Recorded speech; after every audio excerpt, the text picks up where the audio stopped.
su trabajo, y el día de la clase práctica cada subgrupo pues expondrá, digamos así, rápidamente lo que han avanzado en su trabajo.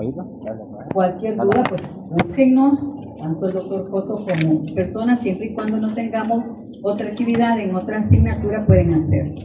Así que en eso dejo al doctor Coto para su clase. Y cualquier duda lo hacen saber.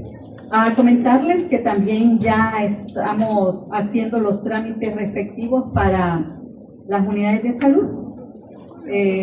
Ya les habíamos comentado que ahora no es tan como antes, un poco más factible, ¿verdad? Porque en años anteriores nosotros íbamos con los directores y con ellos nos encargábamos. No, ahora tenemos que ir a la región metropolitana, pasa por el jurídico, tiene que haber una carta de entendimiento, pero lo hemos hecho pues con bastante anticipación. Esperamos no tener ningún inconveniente. Por lo tanto, en el momento preciso que ya iniciemos, esperemos que así sea, pues ustedes tienen que tomar en cuenta muchas cosas. O sea, no podemos fallar en los lineamientos para estar dentro de las unidades de salud, porque con uno cometa un error, pues ya no dicen fulano, sino que dicen los estudiantes de medicina. Así que en su momento pues les vamos a hacer llegar todas esas cuestiones que ya ustedes los tienen también en el programa, ya tienen que haberlos leído. Allí están cómo deben de comportarse, cuál es el código de vestimenta y otras cuestiones que ustedes tienen que conocer. Bien, doctor Coto.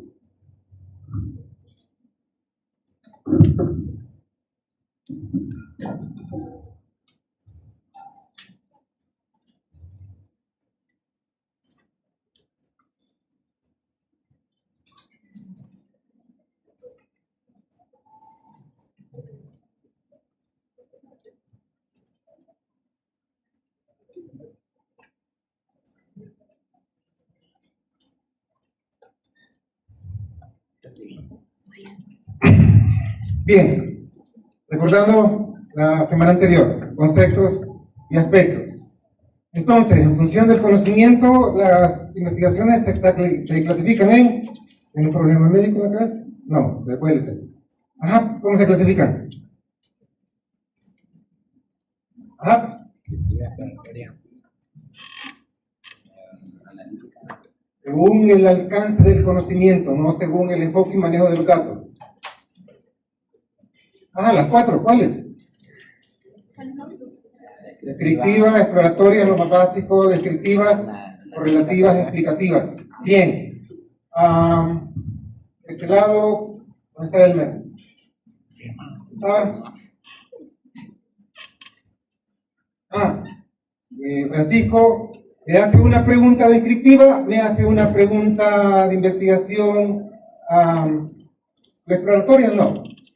Vamos a obviarlas. Una descriptiva, una correlativa, y a ver si está comiendo el lapicero. ¿Nombre? ¿Cuál es el otro? ¿Cuál es el otro nombre? Jefferson, entonces una explicativa. En lo que, como a la hora, les voy a pedir las preguntas.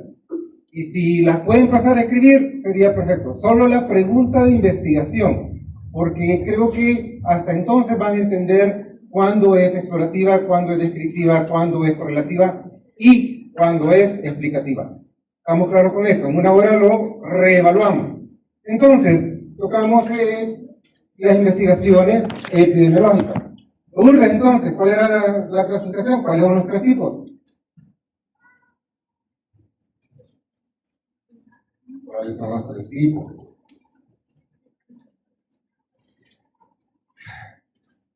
Guadalupe. ¿Ya escuchó? ¿Quiere que le repita la pregunta? Está como los otros.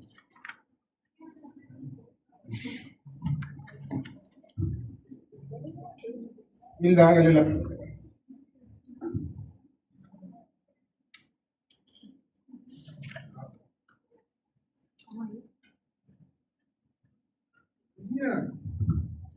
Ya, despierten.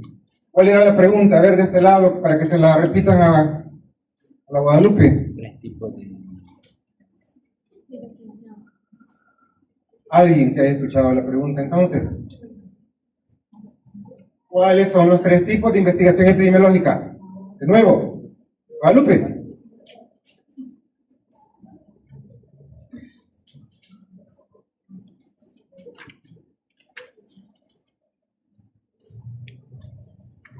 ¿Qué pasó? ¿Qué?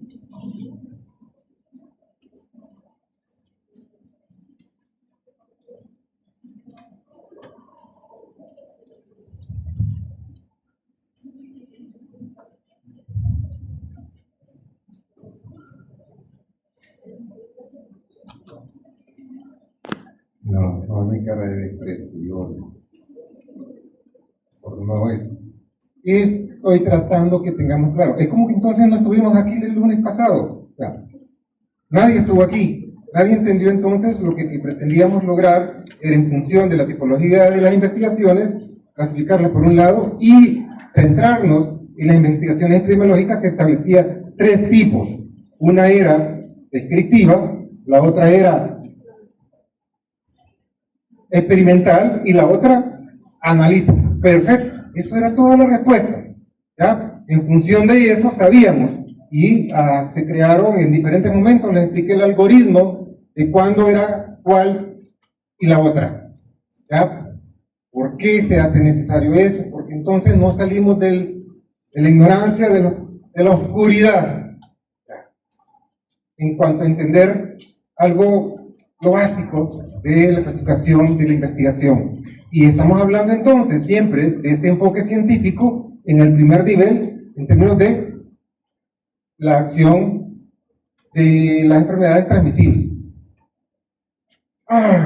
Entonces hablábamos de la tipología, cuándo correspondía a uno, lo otro, y queríamos que quedara claro cuáles eran, en este caso, y se confundían en hablar de que el enfoque determinaba si unos tenían técnica, otros tenían instrumento y un método. Se quedó claro que el método, la técnica y el instrumento es independientemente del enfoque o tipo de investigación, sino que estos se ajustan a ese tipo de investigación. Eso es lo que vamos a revisar ahora. Dejé una tarea, ¿a quién le quedó? Qué presumera, ¿verdad? También. Ajá. Hola, buenas tardes. Me dejaron la tarea de investigar la diferencia entre tamizaje y pesquisaje. Ok, tamizaje es una estrategia de salud pública que consiste en la aplicación rápida de pruebas, exámenes o procedimientos. Es para detectar alguna enfermedad metabólica y, por ejemplo, tenemos enfermedades, el tamizaje neonatal, y para detectar enfermedades como hiperplasia suprarrenal, fenilcetonuria, y luego tenemos pesquisaje, o también llamado pesquisa, que es a menudo, se refiere al acto de búsqueda intencionada de una enfermedad en un contexto más dirigido. En este caso se enfoca en grupos de riesgo específicamente. Esta fue mi investigación. Todo está bien, pero está hasta cierto punto incompleto. Todo está bien, no estoy diciendo que está mal. Los dos son sistemas de vigilancia, ¿ya? Para la detección de enfermedades, no solo transmisibles, sino que también no transmisibles. Por eso es que hablaba de tamizaje, porque hay tamizaje también para enfermedades transmisibles. Ahora, la diferencia fundamental, ¿por qué empezamos y dejamos la tarea? Porque hablábamos de vigilancia epidemiológica en el control y manejo de las enfermedades infecciosas o de otro tipo de enfermedades. Entonces, dentro de la vigilancia de la morbilidad, es decir, de las enfermedades, hay métodos pasivos y métodos activos, que era una de las cosas que queríamos que quedara claro. Dentro de lo pasivo está el tamizaje, ¿ya? Se lo dice. En nacido, a quienes les hago y le aplico pruebas o screening o test que me permiten detectar temprana y oportunamente algún problema en un grupo de riesgo. Definitivamente en eso hay certeza. Ahora, la diferencia con el pesquisaje, que también es una búsqueda, ¿sí? Pero esa es activa, no es pasiva. ¿Qué significa? Voy a la búsqueda de los casos. Por ejemplo, eso se aplica más en el primer nivel, la otra se aplica más en el ambiente hospitalario clínico, y el pesquisaje entonces es con enfoque comunitario. Porque voy casa a casa, hoy que está de moda, por ejemplo, las enfermedades eruptivas, téngase temas de casos de sarampión, que me sorprende que no haya ninguno reportado a la fecha, pero si se detectara un caso, yo tendría que ir casa por casa viendo la posibilidad de detectar nuevos casos para evitar la propagación del fenómeno. Entonces, esa es la gran diferencia. Son sistemas de vigilancia, nada más que uno es pasivo, otro es activo. Pero, en fin, es lo mismo. ¿Ah? En fin, es lo mismo. Cambia el escenario y el contexto en el cual se aplica cada uno. Bien.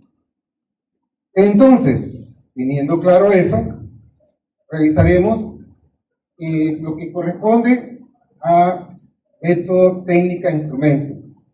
Ahora, cuando ustedes me dicen, y lo mirábamos en el caso anterior con la exposición que hizo sus compañeras del trabajo, el instrumento, a veces, si la operacionalización no está bien construida, nos lleva a tener sesgo. Mientras que consideremos que todo ese instrumento es cualquier recurso en el que se vale el investigador para acercarse al fenómeno y extraer la información. ¿Qué implica esto? Que hay instrumentos. ¿Qué tipo de instrumentos conocen ustedes? Vamos a ver. ¿Cuál es el que tradicionalmente han aplicado? El cuestionario. La encuesta tiene una particularidad. Puede ser instrumento, pero también puede ser técnica en función de ciertos aspectos. El que sí, instrumento como tal, cuestionario. ¿Qué más? ¿Cómo? A ver, esa es la técnica. ¿Cuál es el instrumento? El guión, la guía de entrevista, porque usted no va a llegar, porque ya sabe que ha planificado la medición de ciertas variables, entonces hace un guión, compañero, una guía, la guía de entrevista. ¿Ah? ¿Qué más? ¿Qué otro instrumento conocen? ¿Cómo? La guía de observación, perfecto. La guía de observación se vuelve un instrumento de la técnica que es la observación. ¿Qué otro? ¿No más? ¿Uno otro que se les ocurra? ¿Ah? Si van a revisar expedientes, y entre esos, imaginen que van a evaluar o van a registrar los valores de pruebas de laboratorio, y para eso entonces, ¿cómo se llama? A donde van a colocar esos datos que han extraído del expediente. ¿Cómo se llama ese instrumento? No, la base de datos, independientemente de cuál sea el instrumento, es cómo usted va a procesar toda esa información. ¿Ah? ¿Alguna idea?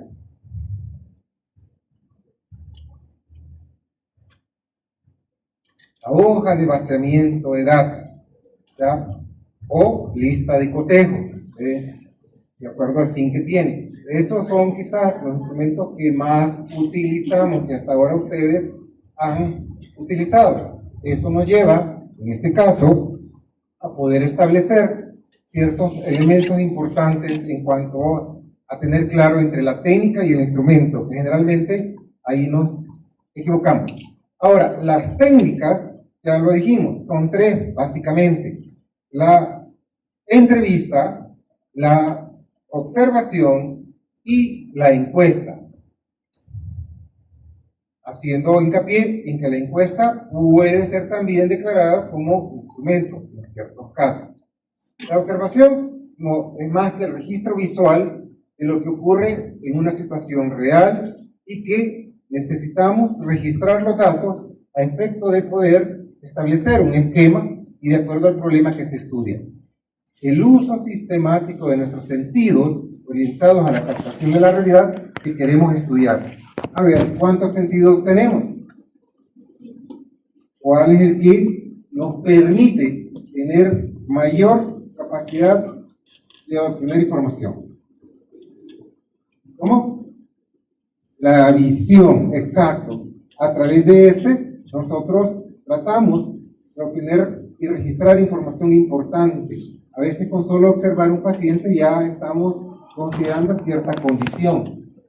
Y de ahí que en semiología van a aprender a, con la simple observación, establecer ciertas patologías. O a veces, con solo ver una condición, ya sea en la piel, en los ojos, o en el cabello, o en la forma como alguien habla, estamos estableciendo entonces una condición. Ya, por ejemplo, si hay una desviación de nuestras facciones, sabemos que hay una condición neurológica de base. Todo eso, o sea, la simple observación nos permite poder establecer y registrar información. Claro, yo voy a ir a observar lo que establezco dentro de la guía de observación, que debe de ser coherente con la operacionalización, es decir, con los indicadores que pretendo medir. Y yo voy a, por ejemplo, a registrar un parámetro con la simple observación, digamos, de un caso de enfermedad de raíz aguda. Sabemos que hay signos de alarma. Con la simple observación, por eso IEPI dice cuáles son los 3 pasos de IEPI para poder establecer el diagnóstico. Ajá, eso ya lo vieron. Observar, clasificar y tratar. Excelente. Primer punto, la observación. Entonces, la observación se vuelve una herramienta, una técnica sumamente importante para el médico, para el profesional de la salud, porque nos permite, a partir de ahí, poder dirigir las palabras, pues observe, pregunte, clasifique, trate. 4 aspectos importantes de ella. En la observación, entonces, en una enfermedad de raíz aguda, ¿qué es lo que tenemos que observar? ¿Cómo? Exacto, signos de alarma, signos de deshidratación, perfecto. Eso se viene entonces registrando, y en la medida que nos han enseñado diferentes niveles de deshidratación, sabemos cuál es el compromiso clínico que tiene este paciente en la medida que aplicamos la simple observación. ¿Cuáles son las ventajas? Tanto nos permite observar características o variables cuantitativas como también cualitativas. Importante. Se observan características y condiciones de los involucrados en la investigación. También esto es importante cuando evaluamos conductas. Si hacemos investigaciones de un CAP, conocimientos, actitudes y prácticas, entonces nos permite hacer un uso sumamente importante sobre conductas, actividades, características o factores ambientales. Se utiliza en cualquier tipo de investigación y en cualquier área del saber. No tiene restricciones y no depende de terceros o de registros. Con ellos se eliminan sesgos y ambigüedades. Ahora, ¿qué apoya la observación? Puede ser instrumentos de apoyo a la técnica, y aquí vienen entonces los videos, las fotografías, ¿ya? Otros medios de registro, el cuaderno de notas, todo eso nos permite entonces completar esta técnica. Sí tiene desventajas. Hay que tener mucha habilidad y agudeza para ver el fenómeno estudiado. A veces lo que yo puedo ver, otro no lo ve. Entonces, si yo cuando elaboro la guía de observación tiene que estar lo mejor estructurada para que el sesgo disminuya en términos de la observación. Por eso es una desventaja. Demanda gran cantidad de tiempo. Hay sesgo, lo que estábamos hablando, cada quien ve lo que quiere ver, ¿sí? Por ejemplo, él dice, no, que en base a, veo una cosa y viene otro y dice, no, yo no veo nada. Dice, ¿viste lo que pasó? No, yo no vi nada. Entonces, para eso entonces se construye la guía de observación en función de los indicadores. Y aquí viene el otro problema. Cuando se procesa el análisis interpretativo, puede distorsionarse según la realidad del investigador. ¿Ya? Ahí es donde puede eso, es una gran desventaja. Pues entonces, para reducir esos problemas, los objetivos deben de ser claros, precisos y concisos, alcanzables, características de los objetivos de investigación. ¿Ya? Determinar claramente la unidad de observación. ¿A qué le llamamos unidad de observación? En una investigación, a ver, Diana, ¿cuál era su unidad de observación?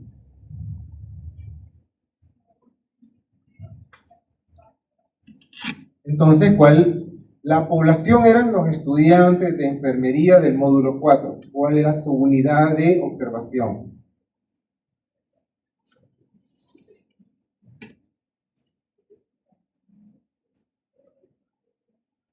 ¿A qué reduce la unidad de esa población?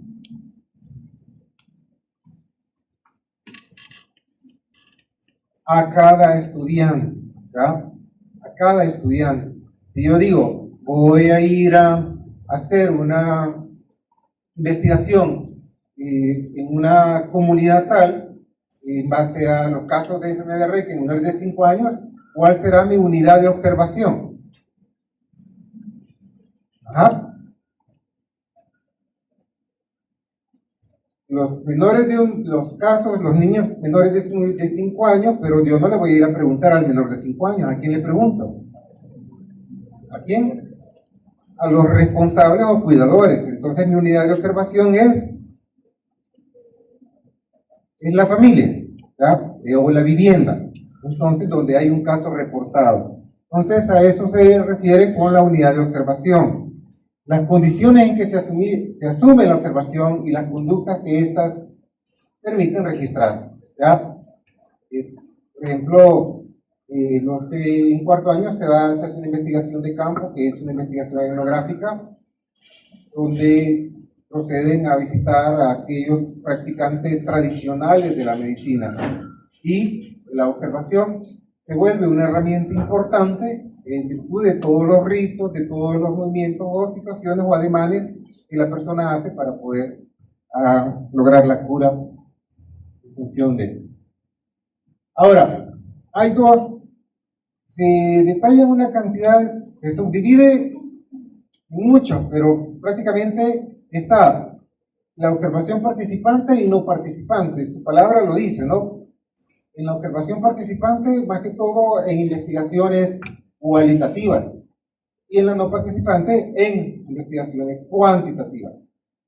Aquí el investigador se involucra total o parcialmente en la actividad de investigación. Comparte desde el interior del grupo es que se observa. Por eso estas son más que todo cualitativas, son con grupos pequeños y permiten más de una vez poder involucrarse. Tiene que haber una empatía muy importante entre el investigador y el grupo de investigar. Por eso se le permite participar. Caso contrario, el investigador no se involucra en la actividad. Los datos son más objetivos y al no integrarse puede no ser exacto, real y veraz. Todos los errores de la observación se pueden minimizar por medio de una buena definición operativa de las variables. Lo que insisto y se lo repito. Ustedes, independientemente sea la observación, sea la entrevista, si no han operacionalizado bien una variable, no van a tener problema. Bueno, a esta altura que ya saben que tenemos clase práctica esta semana, ya me imagino ya llevan una propuesta.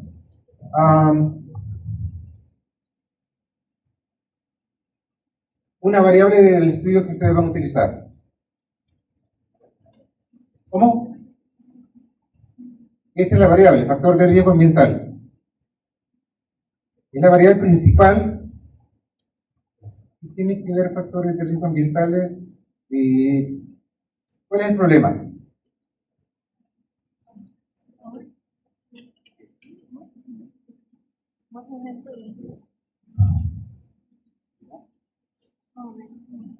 A la hora de la clasificación de los estudios, quiero que usted pase. Hay problemas.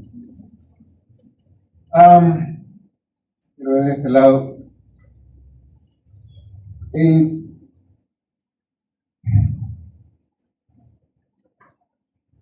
$89. ¿Cuál es la variable que ustedes van a operacionalizar? Todavía no lo tienen y ya es cuando les toca. Ahora lo van a hacer. Hay 89. ¿Nombre? Johan. Bien. Vamos a ver más atrás entonces.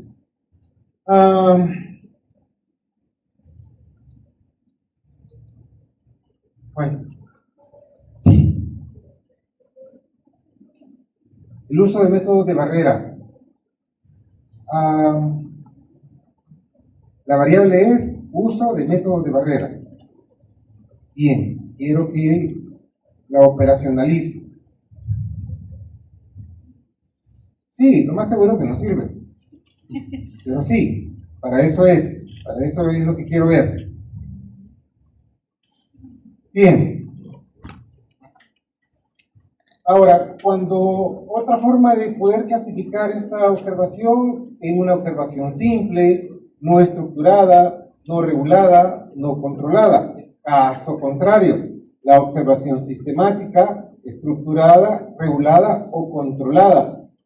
Aquí, el investigador utiliza lineamientos generales para observar y luego escoge lo que estima relevante a los efectos de la investigación propuesta. Estudios exploratorios, o sea, estudios que no tienen mayor base científica. No significa que no son importantes, pero no tienen mayor fundamentación científica. A diferencia que cuando estas ya hasta puedo declarar hipótesis, sí se vuelve más de rigor. Dispone de un instrumento estructurado, estandarizado, para medir las variables en estudio de una manera uniforme. Si estamos aplicando la observación, mi variable podría ser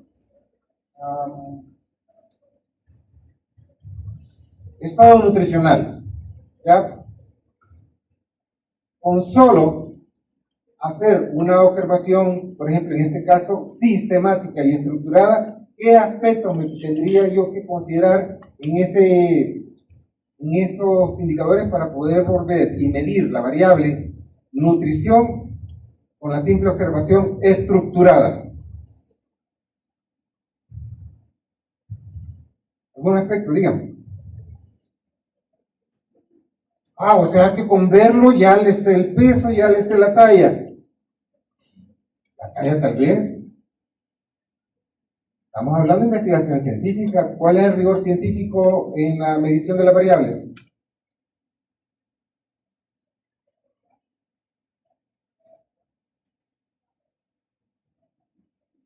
Solo con ver. La complexión física podría ser la complexión física. Generalmente, ¿en qué nos fijamos cuando queremos evaluar estado nutricional?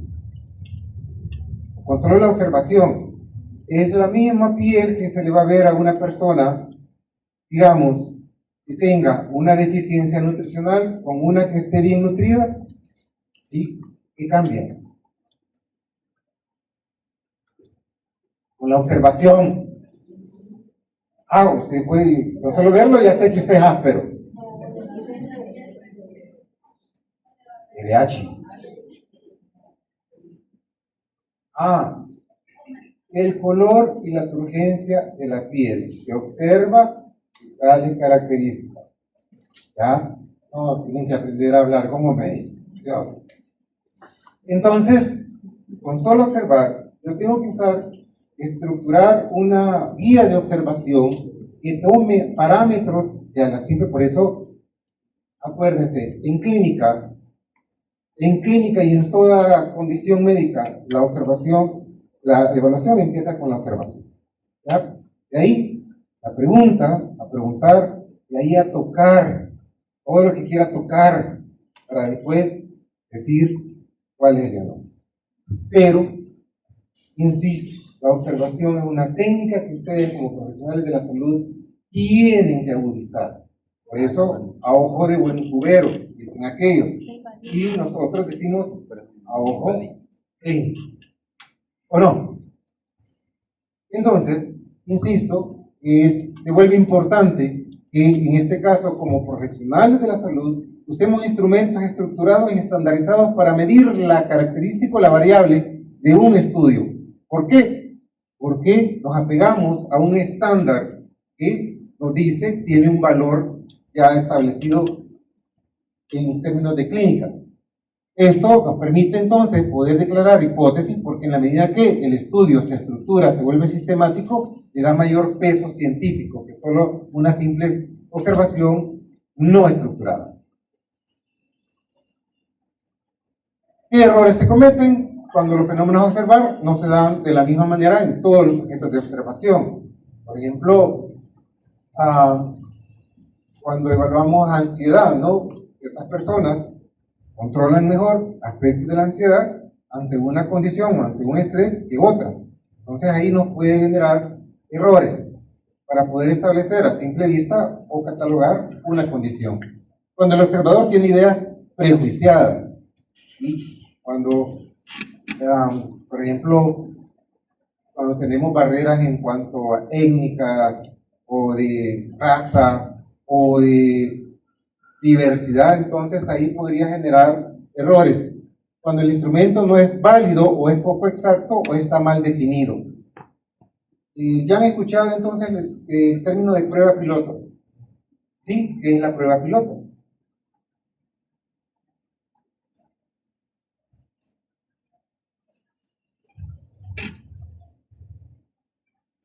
Pero, pero, sí, déjame mover la tierra.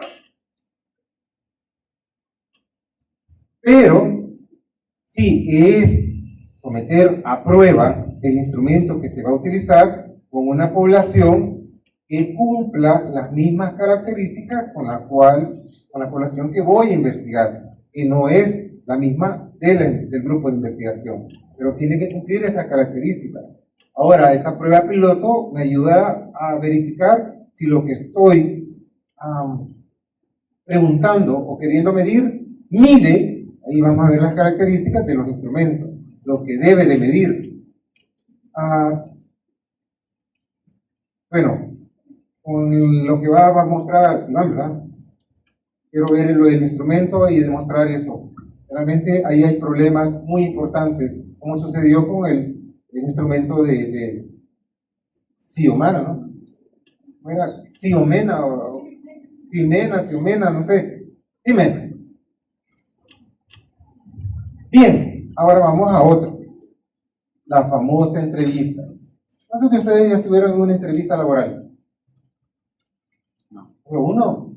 ¿Solo dos nada más? ¿Tres? Qué raro. Ya van subiendo la mano. Sí. ¿Saben el estrés que significa entrar a una entrevista? Más sí. Hay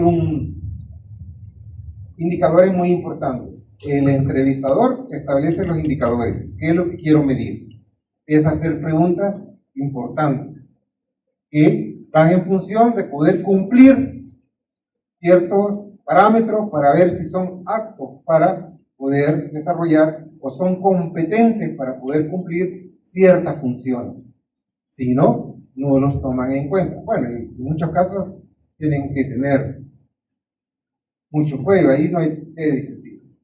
En este caso, la entrevista, ya todos nos hemos expuesto a una entrevista, o por ejemplo, también en los colegios, cuando van a hacer, para ver si los aceptan como estudiantes, excelente sería, ¿verdad? Antes la universidad hacía entrevistas, hoy ya no hace entrevistas, a veces traían buen cum, pero estaban bien chollados, ahí había que, era un filtro.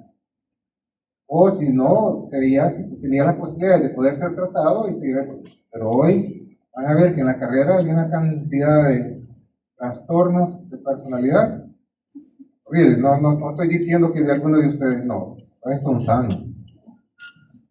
Entonces, la entrevista como herramienta tiene sus componentes, también se clasifica, también ventajas y desventajas, y algunos elementos a considerar para poderla retomar como técnica en la recogida de información. entre 2 o más personas, según el tipo de entrevista que van a aplicar, con un fin de obtener información a respuestas o interrogantes planteadas sobre un tema propuesto, es decir, sobre un área de conocimiento que pretendemos evaluar. Es un diálogo donde una de las partes busca obtener información y la otra es la fuente de información. Se vuelve fuente primaria. El objetivo, la mayor información posible de acuerdo a los indicadores o requerimientos ya establecidos, facilitar esa recolección y permitir la posibilidad, en algunos casos, de orientar la situación y ser más preciso con la información que pretendo evaluar o obtener.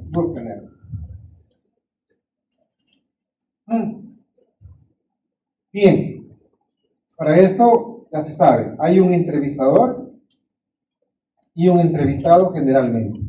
¿Ya? Clásico, ¿no? Como cuando ustedes van a entrevistarse con alguien que esperan se vuelva algo importante en su vida. Ya, por ejemplo, cuando van a la búsqueda de una pareja, novio, novia, ¿y cuál sería la primera pregunta que haría?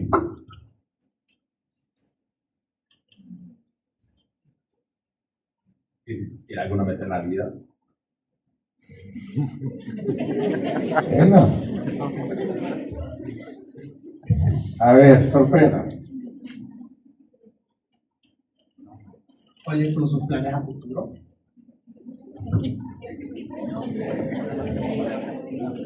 ¿Qué interpretaría usted esa pregunta?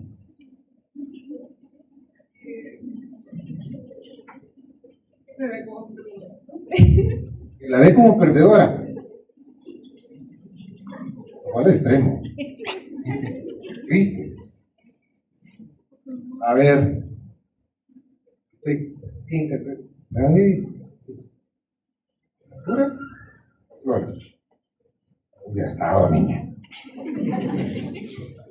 Por allá. No me diga, no siga. Yo entiendo. ¿Ah? Sí, lo estoy conociendo. Es una pregunta. ¿Usted cómo interpreta esa pregunta? ¿Le escuchó Ah. la pregunta? Sí, sí tengo metas. Ay, ¿cómo lo interpreta? Pues sí estoy centrada en algo, si sé qué voy a hacer con mi vida. Ya sabemos que sí, o sea, pero para el fin y el objeto a lograr, ¿está bien orientada la pregunta? Lo primero que yo necesito saber de alguien para ver si me interesa o no.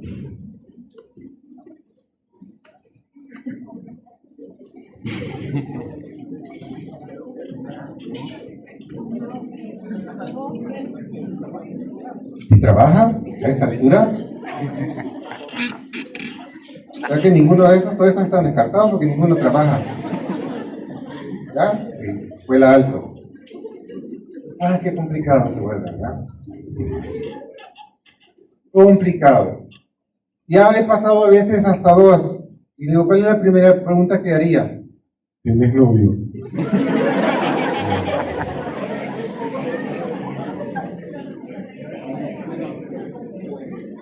¿Por qué es importante?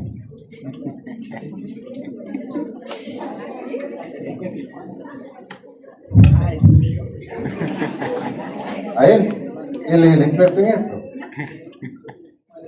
Ah, sí, dice. Hay evidencia suficiente. ¿Por qué? Bueno, insisto en la entrevista, a veces es curioso cuando van a hacer o a recabar datos para las investigaciones, porque generalmente empiezan mal, ¿ya?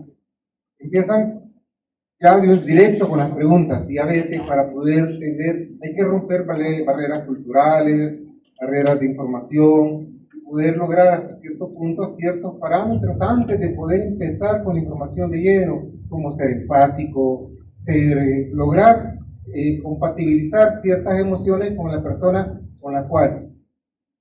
Por ejemplo, les va a tocar ir a entrevistar pacientes cuando hagan sus historias clínicas, y que llegan a hacer historias clínicas, si llegan a un hospital también, van a tener que hacer por ejemplo, en semiología van a hacer entrevistas. ¿Por qué? Porque tienen que hacer una historia clínica, ¿ya? Y a veces hay pacientes que están en condiciones severas de enfermedad y empiezan ¿y por qué usted llegó a este punto? O sea, llegan con preguntas fuera de contexto y no están preparados para poder abordar una condición en el contexto de la persona. Aquí es importante la iniciativa en cuanto a generar la conversación. Plantea mediante preguntas específicas cada tema de forma interesada y decide en qué momento el tema ha cumplido sus objetivos.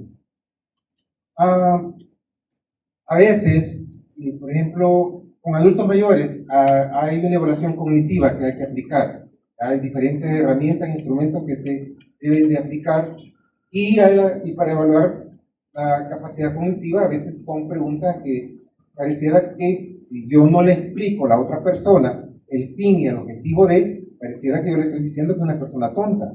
Por eso yo tengo que decirle, mire, el siguiente instrumento tiene como fin evaluar si el cerebro está funcionando adecuadamente de acuerdo a la edad y de acuerdo a ciertos aspectos. Por lo tanto, va a sentir que unas no tienen mayor complejidad, pero que siempre tratan de establecer ciertas condiciones. No van en función de poderlo declarar como tal, sino simplemente evaluar su capacidad cognitiva. Y así puede ser, si yo no lo explico antes, es lo que voy a recibir, resistencia, no me van a querer dar información, o en el peor de los casos, si la dan, es información sesgada. Como cuando llegaron a las, por ejemplo, a hacer las encuestas familiares, ¿no? Hace poco, tanto ambiental como la de encuesta familiar, viendo la mujer, ella es un piso de ladrillo, ¿y su piso de qué es? ¿De polvo, ladrillo, de tierra, ladrillo o qué? Hay preguntas que caen en lo ridículo, ¿no? Cuando preguntan ciertos aspectos que la simple observación está dando respuesta. A veces el no capacitar a alguien en la aplicación de un instrumento puede llevar a condiciones deficientes. ¿Cómo se clasifica la entrevista? Tradicionalmente hay entrevistas de opinión, según el enfoque, clínica, con informantes claves, por ejemplo, entrevistas guiadas, enfocadas, de grupo, de trabajo, entrevistas telefónicas. A veces las entrevistas telefónicas es un problema. A veces uno entiende que es parte del trabajo de ciertas personas. Por ejemplo, compañías de teléfono que le llaman, mire, y usted tiene tal servicio, ¿lo quiere mejorar? No. ¿Y por qué no lo quiere mejorar? No lo necesita. Pero mire, a veces empiezan a ponerse medio tontos, ¿no? A ver, por más que uno quiere abogar a la paciencia, al respeto y a la humildad, no puede. Tengo que mandarlo. Porque se enojan, porque uno no escuchan lo que quieren escuchar, que uno quiera comprar, y a mí no me interesa. Entonces, a veces los respeto, los dejo hablar, los escucho, que gracias por la información, pero cuando ya se alteran, no, algo peor. Bueno, la forma de entrevistar, la forma de registrarlo, video, a veces en algunos casos, por ejemplo, lo que les decía, con la venia o la autorización de la persona, uno puede proceder a utilizar medios visuales para poder registrar la entrevista, que nos permita dejar o tener u observar cualquier elemento que a veces queda de lado, tanto del entrevistado como el entrevistador. La estructurada y la no estructurada, casi parecido a la observación, estructurada y no estructurada. En principio, llevan los mismos elementos que nos permiten poder declarar cuándo es estructurada. Base a un listado fijo de preguntas que ya está redactado, hay unas llevan secuencia, otros ya, por ejemplo, hacen 10 o 20 ítems, pero si se dan cuenta, ¿alguien ha llenado evaluaciones psicológicas? ¿Sí? Ahí a veces no es qué tanto responde o qué tantas preguntas alcanza Si no, a veces complica porque ustedes quieren terminar el instrumento, pero el instrumento tiene una cantidad de preguntas que nunca lo logran terminar, pero evalúa ciertos aspectos y que están estructurados de forma tal de evaluar ciertos componentes en la persona, como cuando hacen o quieren evaluar el conocimiento inductivo y conocimiento deductivo. Ya eso está claro. ¿Cuál es la diferencia del conocimiento deductivo e inductivo? Y va en función del enfoque de la investigación. El enfoque cuantitativo tiene que ver con el conocimiento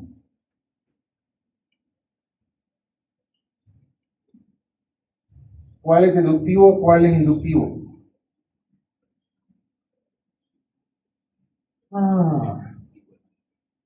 Pregúntenle a la fulana, a la IA, a ver. Ustedes. Pregúntenle ahí a su IA. ¿Cómo? No, yo le estoy pidiendo a su compañero de atrás que lo haga.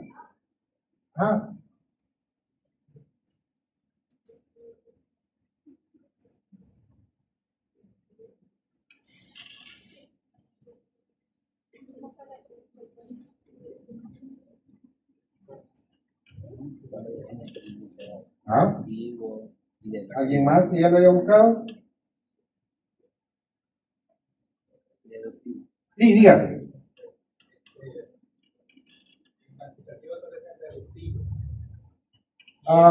Casi no le escucho desde acá.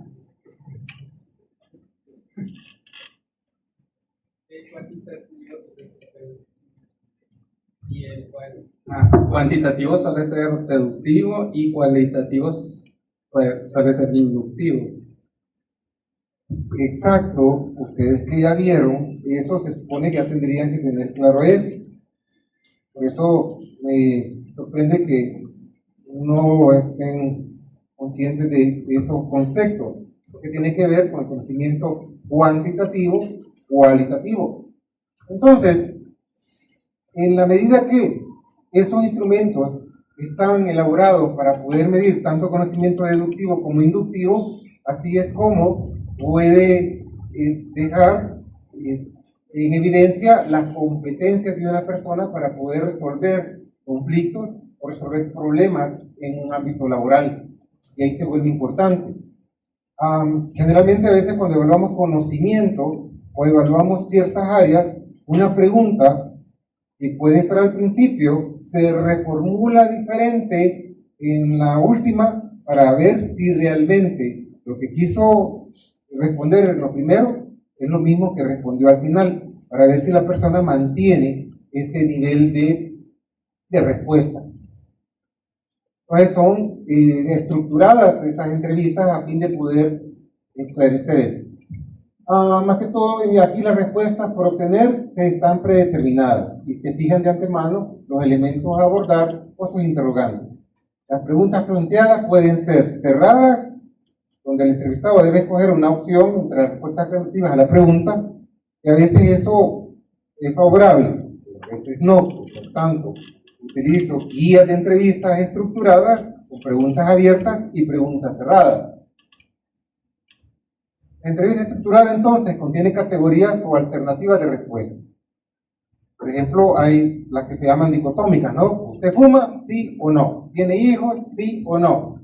Entonces, esas son estructuradas, mientras o cerradas, también llamadas, o están las preguntas abiertas, que esas se vuelven más complejas a la hora de procesar la información. No necesita tener por anticipado palabras precisas. Se posee libertad para formular la pregunta y las respuestas, más que todo investigación cualitativa, y poseen la ventaja de permitir un diálogo más profundo y rico en términos de presentar los hechos en toda su complejidad. Por ejemplo, está la entrevista a profundidad, que es la técnica de predilección de la etnografía. Esta me permite poder llegar y abordar a profundidad un problema que en muchos de los casos es muy complejo. Ejemplo, ¿qué otro problema puede ser complejo para poder ir más allá de la investigación cuantitativa y usar la cualitativa? Que es bien frecuente. ¿Cuál? ¿Ah? ¿No? Por ejemplo, cuando van a abordar violencia intrafamiliar, un problema muy complejo, a que puede ser necesario que una entrevista tenga diferentes momentos, que se sistematice, pero igual es una entrevista a profundidad la que pretendo lograr. Las preguntas son abiertas, ¿sí? Por ejemplo, ¿qué planes de futuro tiene?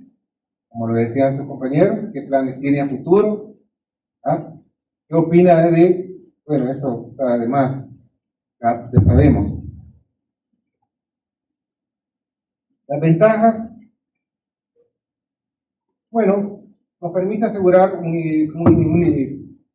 datos uniformes, fácil de administrar, de evaluar, es muy objetiva. A veces se necesita un limitado entrenamiento. En el caso de la no estructurada, hay flexibilidad, que es muy importante. Y a veces surgen áreas espontáneas que son importantes explorarlas. Y puede producir información sobre algo que no se consideró y que a la vuelta de la esquina se vuelve importante. Eso va más que todo con investigación cualitativa. Las desventajas, cada una de ellas las tiene. Tiene un alto costo para poderla preparar. En algunos casos puede tener un carácter mecánico que no está muy bien, y en el peor de los casos que tenga un alto nivel. Por ejemplo, cuando quieren medir conocimiento y dicen vamos a medir el nivel de conocimiento sobre una variable. Espero que en las propuestas que presenten no me vengan con nivel de conocimiento, ¿ya? Eso ya hay que superarlo. Ya hoy tienen que plantear temáticas más orientadas a una investigación de campo. Puede usarse negativamente el tiempo tanto de quien responde como del entrevistado. A veces una entrevista puede durar 5 minutos o hasta 1 hora. Clásico. He escuchado entrevistas para residentado de 5 minutos a entrevistas de 1 hora. ¿Ya? Cuando ustedes se sometan a eso en el residentado, se van a recordar. Cuando estén ahí queriendo ser seleccionados están al 2 por 1, bueno, el proceso está algo complicado. Son como, digamos, un hospital, 10 plazas, pero para esas 10 plazas se examinaron 100, ¿ya? Pero quedaron 10. De esos 10, solo 5 van a ser seleccionados. Entonces los ponen a hacer una entrevista, o otros les ponen a hacer otro examen, a otros les ponen... Es un proceso que trata de seleccionar. El problema es que quedan 10, y de los 10 en el primer mes ya se fue la mitad, no aguantó. ¿Ah? Es un estrés, una condición de vida, es autoflagelarse, es autodestruirse, pero eso es lo que ellos quieren, ¿no? Tienen que irse preparando para eso. Se van a dar lástima, van a llorar, van a sentir despreciables, van a arrastrar, ¿ah? Cansados, frustrados, sin dinero. Tienen que salir adelante. Esto es lo que quieren, ¿o no? Bien, para que no se me duerman, empezamos.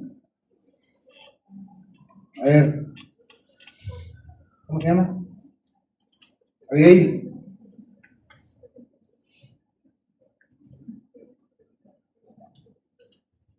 Lo que va a exponer Abigail se vuelve importante porque en función de eso los otros 3 que van a hacer preguntas tienen que pensarlo bien. Escriba su tema de investigación.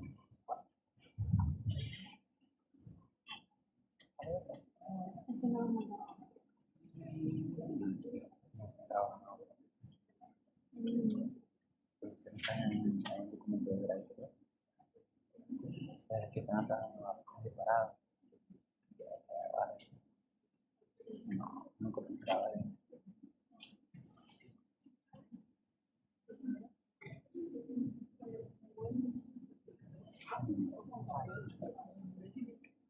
Guión.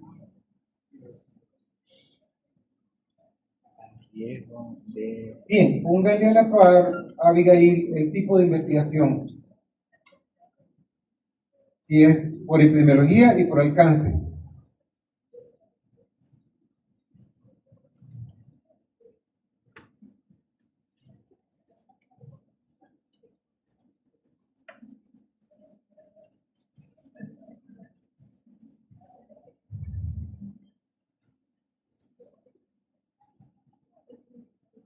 ¿Cómo?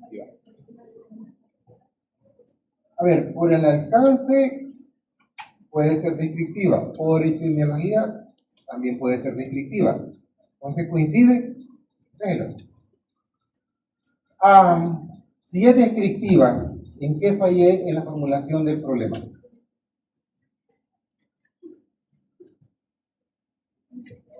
Alguien que tenga una idea y que nos ayude. Diga, Francisco.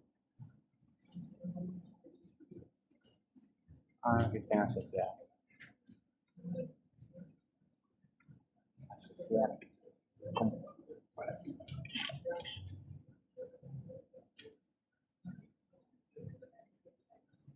Exacto. Francisco tiene mucha razón aquí. Tu trabajo deja de ser descriptivo porque la forma como ha planteado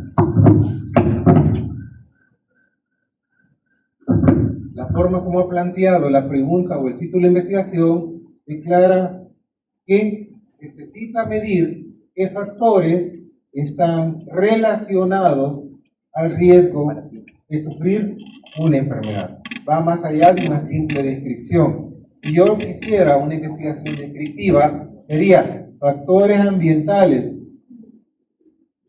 ¿ya?, en el riesgo de leptospirosis, o factores ambientales presentes en leptospirosis. Simplemente voy a ir a medir estos factores que están presentes o le dan riesgo a una condición que es la leptospirosis. ¿Por qué agarraron leptospirosis?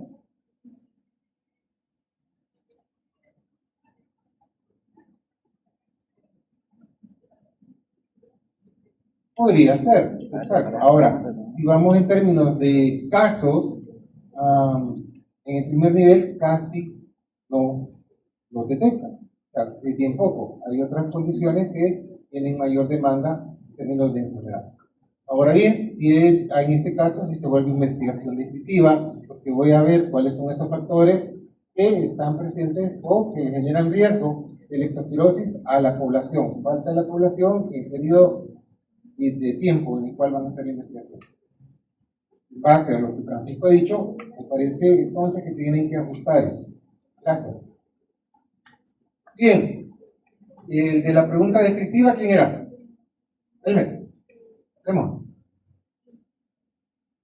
Ahora, quiero que quede claro, desde cuándo ustedes empiezan a complicar, desde el momento en que hacen la pregunta de investigación o abordan el tema de investigación. Si ustedes lo formulan, depende cómo lo formulen, desde ahí se están complicando. Desde ahí me están diciendo si es una investigación descriptiva, si es correlativa, si es explicativa de acuerdo al alcance del tema. Ahora, si lo vemos desde el punto de vista epidemiológico, puede ser analítica, experimental o descriptiva. Y aquí coinciden en que es descriptiva por el enfoque epidemiológico y es descriptiva por el alcance del conocimiento si yo le quito esa palabra de asociados. Si lo dejara, se vuelve el tipo de investigación, como lo dijo Francisco, correlativo. Y si yo voy a establecer asociación de variables, desde el punto de vista epidemiológico, se vuelve hasta cierto punto, podría ser analítico.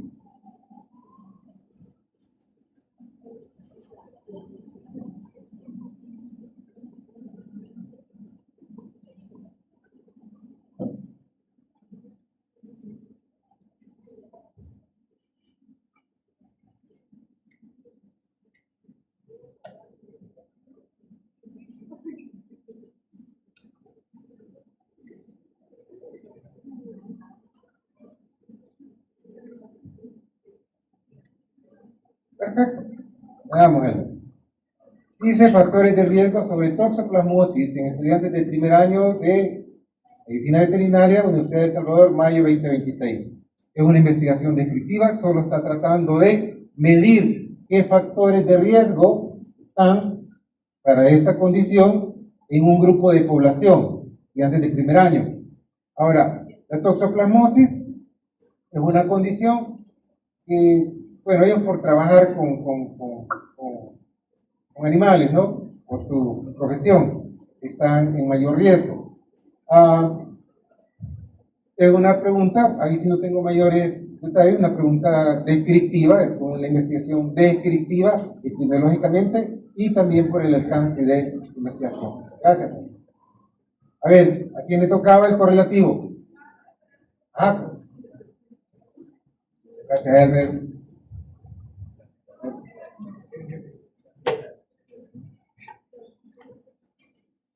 Porque aquí hay un borrador. O háganlo de este lado. Como quieran.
Bueno, dice, existe asociación entre el factor de riesgo y el desarrollo de ITS.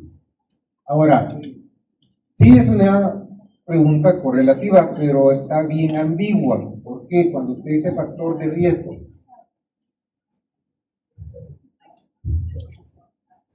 No. Cuando habla de factores de riesgo, ¿qué tipo de factor?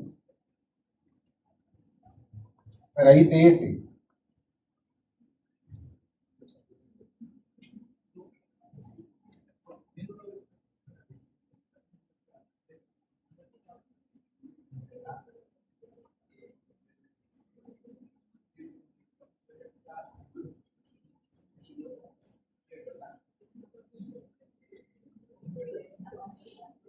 Ya. Entonces, más que factor de riesgo, podría yo decir estilo de vida, ¿sí? Para riesgo de ITS o estilo, bueno, factores de riesgo o estilo de vida como factor de riesgo para ITS o su relación con las ITS. Podría ser más que todo un estilo de vida. Ahí es donde usted dice un estilo de vida en función de factores modificables y no modificables. Pero queda claro que debe de, aquí yo someto a más allá de una simple lectura de datos, yo tengo que declarar estadísticamente como una variable, ¿sí? Se asocia a la otra, es decir, hay una variable dependiente y una independiente. ¿Qué método estadístico podría establecer esa relación? ¿Qué prueba estadística? No. Aquí sí, ahí yo tengo que decir a qué prueba estadística voy a someter los datos. Pero usted va a medir el factor de riesgo y quiere demostrar si ese factor de riesgo qué tanto pesa para una ITS, ¿ya? O puede hacerlo a través de riesgo relativo, la presencia de un factor, pero aquí tiene que tener un grupo de población, casos y controles para poder demostrar que la existencia de que alguien fume, digamos, o que alguien beba, o sea alcohólico, o que sea promiscuo, le genere mayor riesgo para una ITS. Pero tengo que demostrarlo. Al menos la pregunta está clara para poder considerarla correlativa. Y finalmente, el explicativo. Gracias. Ay.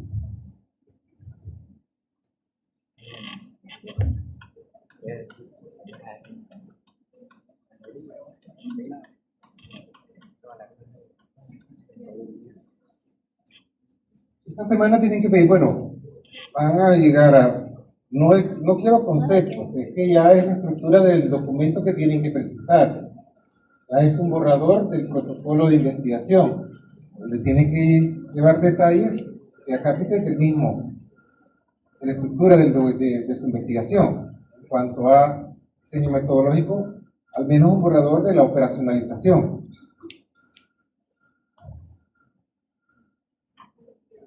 ¿Quién iba a hacer la operacionalización? De verdad.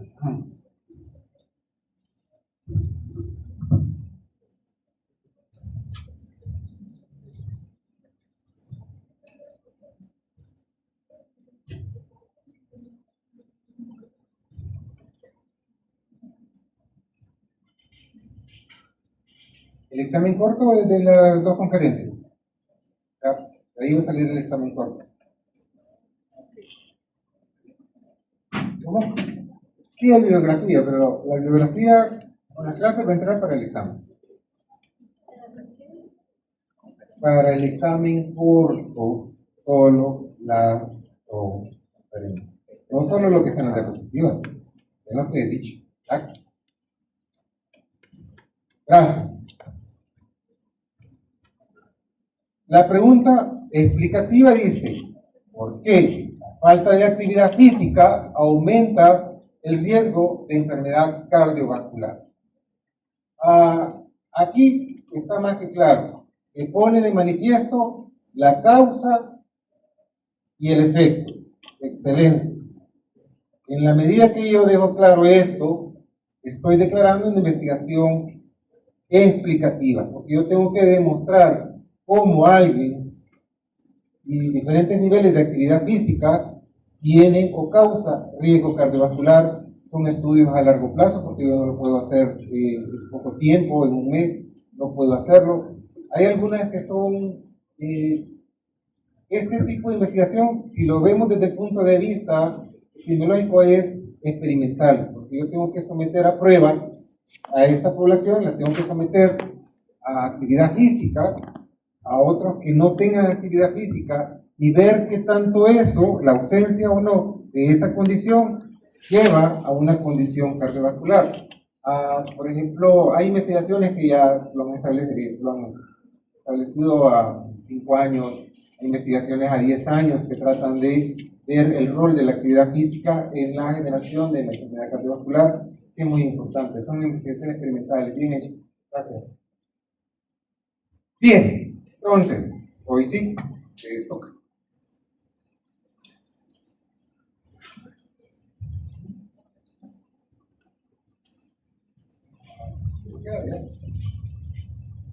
¿No puedo escuchar?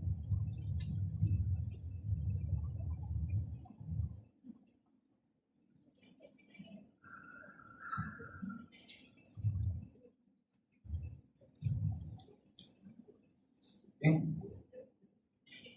Sí.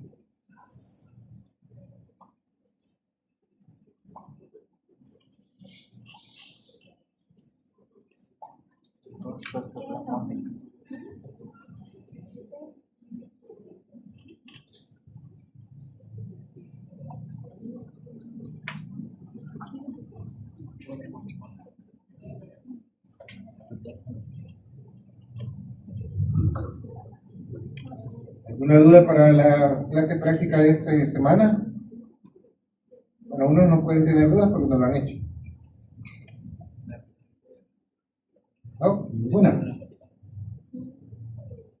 ¿Ah?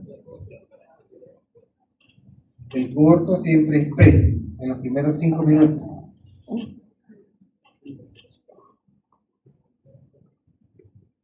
Tienen que llevar, qué bueno que lo dice, tienen que llevar La mitad de una hoja de papel bond tamaño carta. Hace 20 si quieren. La mitad de una hoja de papel bond tamaño carta y nosotros solo dictamos la pregunta y ustedes o quieren copiar la pregunta o solo la respuesta. Son 5 preguntitas nada más que van a hacer para evaluar. Tienen que identificarlo con su nombre, con el grupo de clase práctica y el número de lista de clase práctica. ¿Ya? Ahora sí.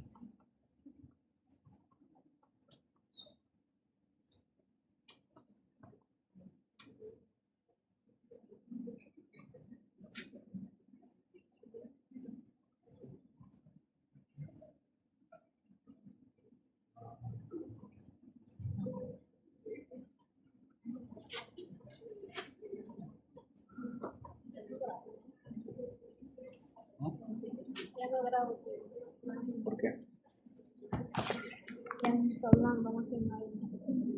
Bueno, buenas tardes compañeros. Para iniciar, el tema de nuestro grupo es prácticas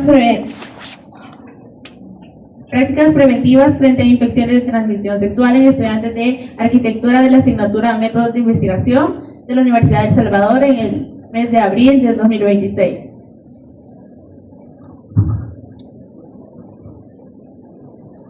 Aquí están los objetivos, pero vamos a leer de un solo en operaciones.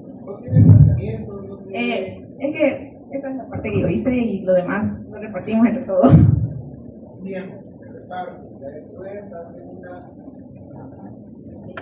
Lo estamos realizando juntos. El primer objetivo es identificar la frecuencia de uso de métodos de barrera en la población en estudio. La variable es uso de métodos de barrera. Nuestra definición conceptual es la utilización de métodos físicos como el condón masculino o femenino que reduce el riesgo de transmisión de infecciones de transmisión sexual. La definición operacional es la medición mediante preguntas cerradas que indaga el uso y frecuencia de utilización de los métodos de barrera durante las relaciones sexuales. Aquí tenemos los indicadores. El primero todavía lo tenemos tipo en veremos, pero tenemos el inicio de vida sexual. Los valores son sí o no, que son las opciones de respuesta que vamos a dar. La técnica es encuesta, el instrumento es cuestionario y la pregunta sería: ¿ha iniciado su vida sexual? El siguiente indicador es uso. Bien, la variable está dentro del objetivo. Dice identificar la frecuencia de uso. Frecuencia de uso. ¿Ya? No es uso. Quiere saber, o sea, ya asume que ellos lo utilizan, lo que quiere saber es cuánto lo utilizan. Eso es lo que entiendo, ¿o no? Cuando define, entonces, pasa a la variable, ya le cambia. Le dice uso de método. Y aquí dice frecuencia de uso. La definición conceptual se va a entender como uso de método a la utilización de métodos físicos como condón, tanto masculino como femenino, que reduce el riesgo de transmisión. Esto que reduce el riesgo de transmisión está de más. Yo solo necesito que defina conceptualmente qué es un método de barrera. ¿Cómo se define conceptualmente un método de barrera? Búsquenlo.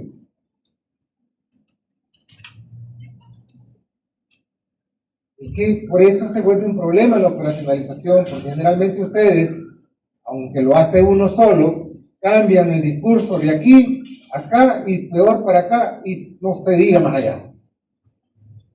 Ajá.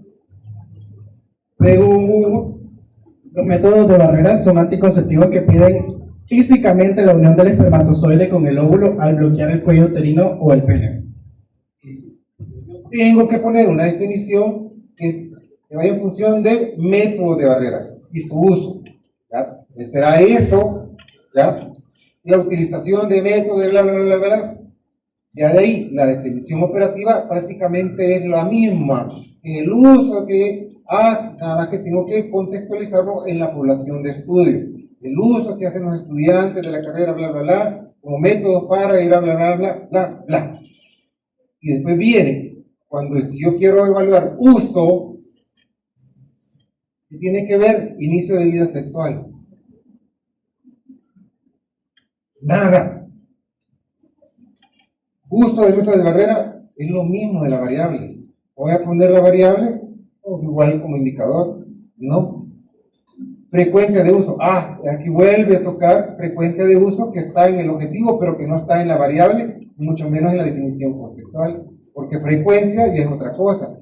Es la cantidad de veces que utiliza el método de barrera en un periodo de tiempo establecido en función de ciertas parámetros, para poder evaluar frecuencia de uso, ¿o no? Entonces, ¿qué indicador sobre uso de un método puedo yo evaluar? Estoy en función de actividades preventivas, de ITS, o conductas preventivas. ¿Qué es lo que tengo que evaluar como indicador? ¿Cómo? Primero, el tipo de método que utiliza. Segundo,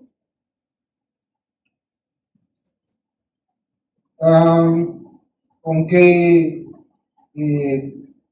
digamos, en cuanto al cumplimiento del como método de barrera, lo utiliza todas las veces, pocas veces, de vez en cuando, o ¿ya?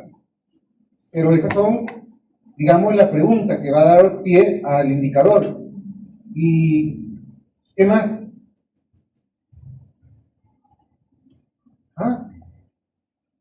Estamos hablando de tipo, frecuencia.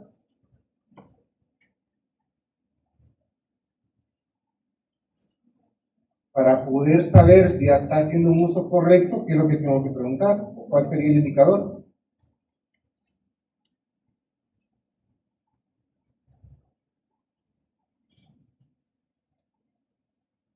¿Por qué tiene que decir técnicas adecuadas? Desde ya está diciendo que solo va a recoger técnicas adecuadas. Lo que usted quiere saber si lo que están haciendo es adecuado o no adecuado. Formas de uso, digamos. Podría ser, asumo, con 3 indicadores, entonces estoy evaluando uso de métodos de barrera, pero ¿ustedes creen que es válido poner sí, no, sí, no, sí, no?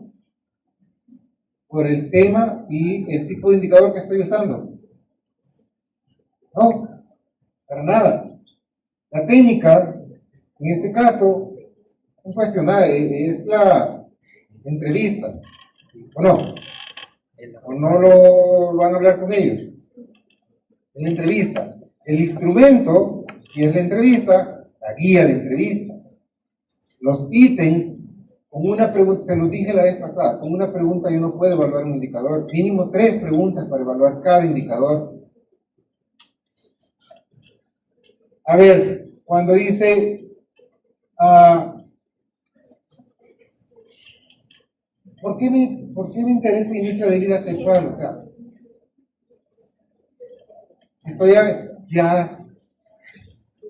si ya está usando la babosada, ¿para qué le voy a preguntar cuándo inició actividad sexual? ¿Qué origen tiene? O sea, ¿qué importancia tiene? Es como que el uso de vehículo automotor, ¿verdad? ¿Cuándo lo empezó a usar? No tiene sentido. Si lo que quiero es medir el uso de tal herramienta como tal, entonces tengo que considerar los indicadores y generalmente sí o no, no funciona, para nada. Ahora,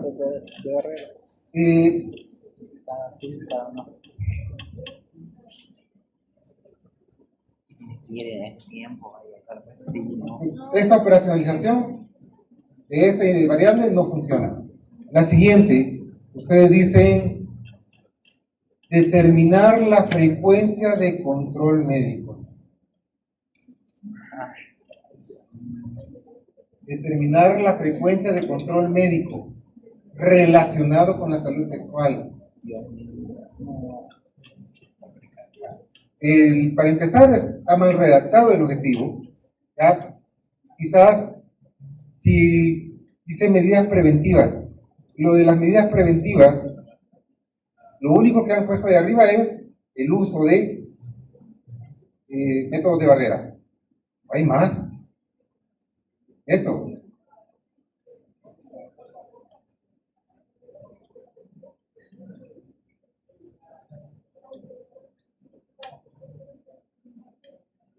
Yo creo que está mal entendido la definición de medidas preventivas para las ITS, porque no solo está, cuando yo tengo que hablar del uso de métodos de protección, ahí sí entran los métodos de barrera, pero también hay otras formas de protección, ¿ah? De acuerdo a conductas sexuales. O sea, hay varias cosas sí que definitivamente esta operacionalización para mí no funciona. Ahora, me llamaría la atención las preguntas que han hecho, las preguntas no tienen el fin, en función de, como instrumento de medición de la variable. Frecuencia de control médico, dice control médico, se definen como una asistencia, consulta médica o preventiva relacionada con la salud reproductiva. ¿Es lo mismo salud reproductiva que salud sexual? Todos dicen que no. ¿Sí o no? No es lo mismo salud sexual que salud reproductiva. Para nada. Estamos hablando aquí de salud sexual si es que lo consideramos, pero no es salud reproductiva. Es totalmente diferente. Y definitivamente que está bien loco. Tienen que arreglarlo. Bien, gracias. Me imagino que todos van a llegar con ese tipo de imprecisiones. Desde ya tienen que irlas considerando. ¿Sí? Porque, bueno, la tendencia es que en la primera clase práctica no pasan del 5. O en las presentaciones. ¿Por qué? Porque no han estructurado de acuerdo a lo que se espera en la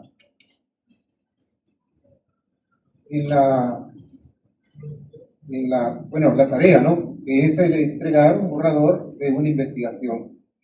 Son aspectos metodológicos que los tienen, bueno, hasta ahora espero yo que ya no estén confundidos y que tengan que, ¿qué significa? Que tienen que leer, no me van a venir a hablar de un tema del cual no saben. Por ejemplo, querían evaluar el nivel de conocimiento sobre, y cuando empiezo a preguntar qué es lo que ustedes saben como investigadores, no sabían. ¿Ya? ¿Cómo no voy a plantear un objetivo de investigación si yo como investigador tampoco tengo claro qué es lo que estoy midiendo? Y eso sucede generalmente. Si van a hablar de toxoplasmosis, tienen que ir a leer de toxoplasmosis. Si van a hablar de rabia, tienen que ir a leer mucho de rabia en el primer nivel de atención. Están las normas de atención de esas enfermedades en el primer nivel. Si vamos a hablar de enfermedades diarreicas agudas, tienen que hablar. Por ejemplo, ahorita estoy asesorando una tesis de año social sobre el plan y manejo de la enfermedad diarreica aguda. Les digo, ¿qué es lo que ustedes quieren? El plan A. El plan A. Sí, quiero saber sobre las sales de hidratación oral. ¿Se usan las sales de hidratación oral en el plan A? ¿Sí o no? No, son del plan B. Plan A son 4 parámetros. ¿Cuáles son los 4 parámetros que evalúa para las diarreas del plan A? Eso ya lo vieron en el ciclo pasado. ¿Cuáles son?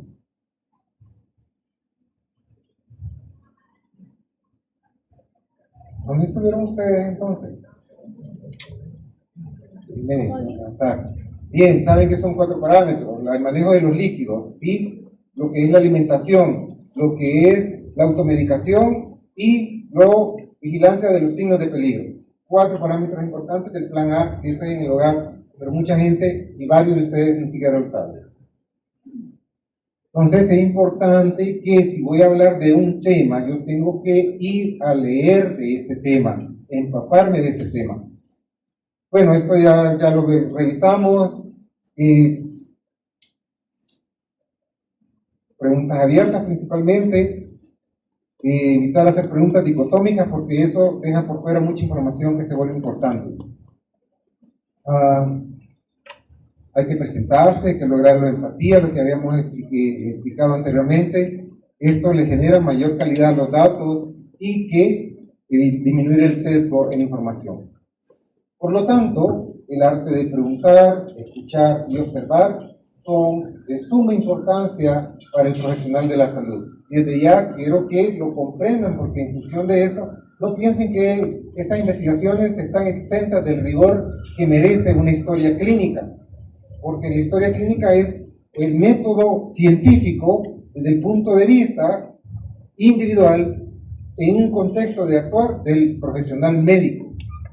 ¿Qué es eso? Aquí se vuelve colectivo porque tengo que plantear el abordaje o la medición de un problema desde el punto de vista de la salud pública, donde tengo que saber preguntar, escuchar y observar y poder evitar en la medida de lo posible errores o fuentes de error en la medición de las variables que generalmente se da. De hecho, siempre se da hay errores. Cuando no dejo o dejo algún elemento no muy estructurado, lo que me lleva entonces a tener mayores fallas. Esto, bueno, voy a pasarlo. Por último, la encuesta, ¿no? La encuesta se vuelve una técnica, pero también puede ser un instrumento cuando le apego a ciertos elementos de rigor. En resumen, la observación, la entrevista y la encuesta son las tres técnicas fundamentales para la medición de ciertos componentes. La entrevista estructurada, no estructurada o semiestructurada o focalizada, la encuesta tipo cuestionario o de respuestas escritas, con semejanzas y diferencias en cada una de ellas, pero que, como ven, la que tiene mayores elementos es la observación en cuanto pueda ser estructurada, no estructurada, simple, compleja, participante, no participante, y ahí también tiene que ver, generalmente se combinan estos métodos para poder lograr un mejor resultado.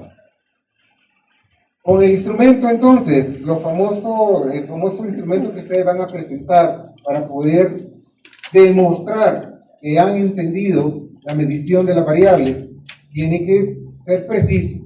Es a través de cómo voy a lograr obtener y medir y recolectar esos datos en función de un instrumento bien estructurado.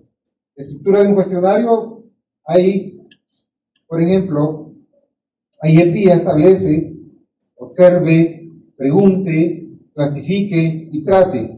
¿Ya? Si van a hablar sobre enfermedades diarreicas agudas, si van a hablar sobre enfermedades respiratorias agudas, tienen que apegarse a ciertos parámetros que ya IEP establece. Y en base a eso estructurar un instrumento, ya sea cuestionario, guía de entrevista, encuesta o guía de observación o algo por el estilo, que cumpla ciertos requerimientos, que tenga un título, que tenga instrucciones de llenado, que identifique al encuestado, al formulario en sí, que establezca áreas de medición de variables o, al final, alguna observación en cuanto a la recabación de datos y que identifique al encuestador. Tiene que llevar un logo, tiene que llevar un nombre, aquí el nombre del instrumento no está. ¿Por qué? A la hora de presentar los resultados, en los gráficos, en las figuras o en las tablas que desarrollen, al pie de estos tienen que estar estructurados en la fuente de datos. Tienen que declarar la fuente de esos datos. Tienen que poner el nombre del instrumento que utilizaron. Hay pormenores, por ejemplo, sobre la aplicación del Mini-Mental State, para deterioro cognitivo en adultos mayores, indicaciones para el entrevistador, indicaciones para el entrevistado, son aspectos que tienen que considerar a la hora de aplicar el instrumento. Ya habíamos hablado de esto, del tipo de preguntas, abiertas, cerradas, estructuradas, semiestructuradas, dicotómicas, de opción múltiple, de respuesta múltiple o simples. ¿Cuáles son las preguntas que más les gustan a ustedes en el examen? ¿Qué tipo de preguntas? ¿Cuáles? Las de respuesta múltiple. Sí, las de A, B, C, D. Seguro. Porque yo hago unas preguntas de esas bien bonitas que generalmente las fallan siempre. Sale más fácil, preguntas abiertas. Dicotómicas.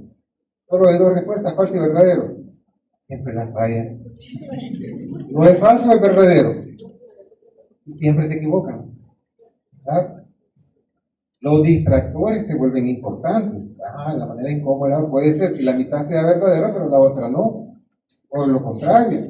Y entonces, no, sí, pues si eso así es. No se dio cuenta que ya había un distractor que cambiaba toda la redacción. Vaya, ya, no son tan fáciles. Quien sabe hacer preguntas, ya sea de falso y verdadero o de múltiple escoge, para mí son más complejas que las de respuesta corta.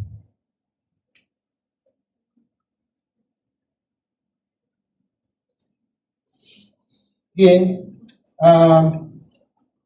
siempre en función de tipo de preguntas, tipo de instrumentos de medición, y forma de cómo preguntar, creo que vamos a ver, nos daremos gusto viendo estos instrumentos. Este es una metodología en términos de instrumentos, la escala de Likert, en función de su, se llama, ¿quién la señaló? Likert. Esto sirve más que todo para evaluaciones o para obtener información cualitativa, pero también cuantitativa. La idea es que mide actitudes principalmente, en donde hay diferentes niveles de intensidad y dirección de acuerdo a la tendencia. Aquí se mide la tendencia de los datos, a si son adecuados o si son inadecuados, si son favorables, desfavorables, positivos, negativos, pero es a medir la tendencia de la estructura de la información o los datos. Y a veces se vuelve interesante a la hora de llevarlo a un gráfico, no simplemente un gráfico de columnas, filas, por ejemplo un gráfico de telaraña, que ahí me ayuda a saber la tendencia de la información, si va hacia lo positivo o si va hacia lo negativo, porque estas se basan en el plano cartesiano. Sí, ¿verdad? Ya saben qué es el plano cartesiano. ¿Sí? ¿Se acuerdan? Ajá. ¿Cuál es el eje de las abscisas? ¿Cuál es?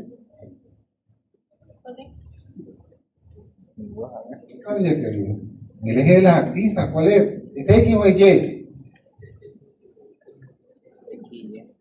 Así le voy a preguntar. Ya, eso ya lo saben. Siempre, no se me olvida. Cuando eran los exámenes en virtuales, ya más o menos aprendiendo para evitar mayores errores, por favor conteste con números arábigos. Me ponen números romanos. ¿Saben cuáles son los arábigos? ¿Cuáles son los romanos? Pero bien.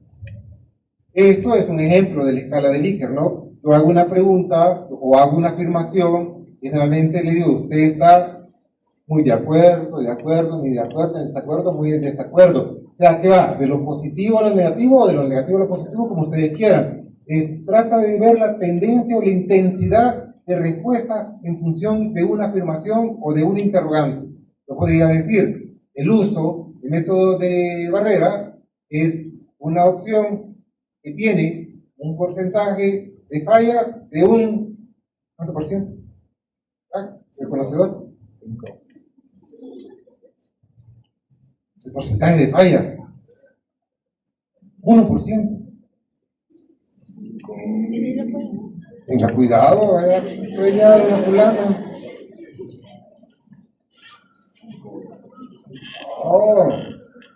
Nunca. Y va a salir la fulana ahí que va a dar su regalo. 80% de efectividad o un margen de 20%. Y ese disminuye en la medida que no hace uso adecuado del condón hasta un 50%.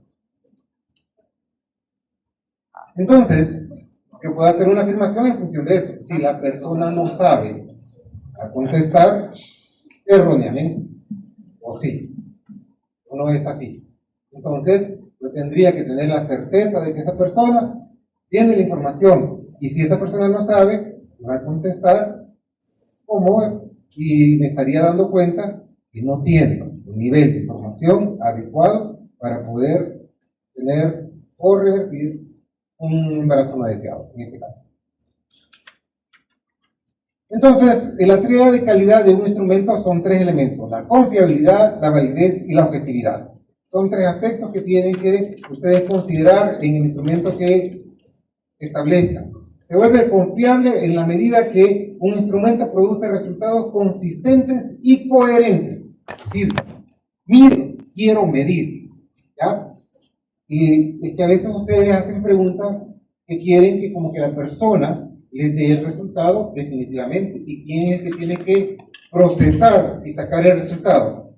El investigador, no es la persona. Desde ya le preguntan qué resultado es el que tienen que dar. Y no, yo tengo que estructurar las preguntas de forma tal que cuando yo procese las respuestas, yo tenga un resultado según ciertas categorías que he establecido. Y no es que me lo va a decir fulanito de tal. Esto es lo que dijo fulanito de tal. No es una encuesta, no son encuestas de opinión, ya lo dijimos en la reunión anterior. Y yo quiero saber el gusto de fulano de tal por algo, del 1 al 10, ahí no hay donde perderse. Pero si yo quiero ser metodológicamente, ¿ya?, técnico y científico, yo le puedo hacer 10 preguntas a alguien y de esas 10 preguntas saber si realmente esa persona está de acuerdo con lo que estoy afirmando. ¿Ya? Porque lo puedo hacer en positivo, lo puedo hacer en negativo, lo puedo hacer ambiguo, pero si esa persona está segura de lo que sabe, la respuesta a la hora de procesar pueden ser 4 preguntas.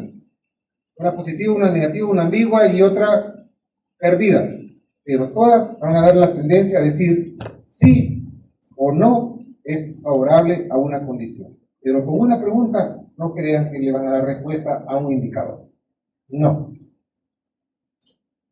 La validez al grado en que un instrumento realmente mide lo que pretende medir. ¿Sí? Usted quiere medir el nivel de fealdad de una persona, ¿verdad? Hay un instrumento ya estandarizado. No lo va a decir, porque yo lo veo feo, porque entonces está prejuiciado en función de una observación que puede tener sesgo. Usted se debe de apegar a un instrumento estandarizado, validado, válido, ¿ya? Y que estadísticamente, algorítmicamente, ya esté aprobado para tal fin. Entonces, todo eso, la validez y la confiabilidad es dar donde debe dar. Aunque sean 10 preguntas, pero todas tienen que llevar a obtener lo que quiero medir. Por lo tanto, se vuelve confiable y válido. Puede ser confiable, pero no es válido. Puede ser lo contrario, ¿no? Válido, pero no confiable en función de la información que pretendo medir. Es ese error ahí. Bien, el improvisar o hacerse preguntas, por ejemplo, si van a hacer el instrumento, tienen que hacerlo con la operacionalización a la par y los indicadores que han considerado para cada variable. Si lo van a hacer porque les ocurrió la pregunta, esta me gusta como suena, no funciona. Bueno, esto más que todo son factores que pueden afectar, los estilos personales, las condiciones en que se aplica el instrumento. Es lo mismo hacer una entrevista en una discoteca que hacer una entrevista en un espacio, en una oficina, ¿no? Bueno, aquí viene de nuevo los pasos que debe considerar la unidad de observación o la unidad de medición, las características importantes que debe cumplir esa unidad, cómo va a recoger la información, cómo la va a estructurar para diseñar el instrumento, probarlo, es decir, la prueba piloto o la validez del instrumento, y después aplicar. Investigar entonces se vuelve una herramienta importante, siempre va a ser una herramienta importante para ustedes, más que todo si se van a dedicar a la clínica o se van a dedicar a hacer intervenciones, ¿no? Porque el hacer una intervención significa que tengo que evaluarla y para eso se aplica la investigación, el monitoreo y la validación de todos esos instrumentos que son utilizados para tal fin. La idea es garantizar intervenciones sostenibles, porque están sustentadas en el método científico. ¿Alguna pregunta? Bueno, las preguntas serán hechas el miércoles y el viernes. Ahí vamos a ver. Bueno, una parte de la bibliografía, pero les voy a dar una más potable para que no se vayan a volar los dedos. Gracias. Bye.